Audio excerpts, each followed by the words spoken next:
ইতিহাস বলছে গোপাল ভাঁড়ের এই পূর্বপুরুষেরা অতি প্রাচীন। তাদের বংশধরগণ আবহমান কাল ধরে সকলেই চরিত্রবান, বুদ্ধিবান, রূপবান এবং রসজ্ঞানে পরিপূর্ণ। এইভাবেই একদিন গোপালের জন্ম হলো। পরবর্তীকালে জানা গেল নদিয়ার অধিপতি মহারাজ কৃষ্ণচন্দ্র রায় গোপালের গুণে মুগ্ধ হয়ে তাকে গোয়ারি কৃষ্ণনগরে নিয়ে যান।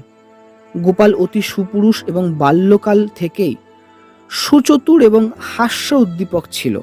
মহারাজ বিক্রমাদিত্যের ন্যায় মহারাজ কৃষ্ণচন্দ্রের একটা পঞ্চরত্নের সভা ছিল। মহারাজ কৃষ্ণচন্দ্র গোপালের উপস্থিত বুদ্ধির ঝলক দেখে তাকে নিজের সভায় অন্যতম সদস্য হিসাবে নিযুক্ত করেছিলেন। জানা যায় গোপালের এই বুদ্ধিমত্তাই কিন্তু দেশব্যাপী ছড়িয়ে পড়েছিল। অল্প দিনের মধ্যেই গোপাল পঞ্চরত্ন সভার একটি শ্রেষ্ঠ রত্ন বলে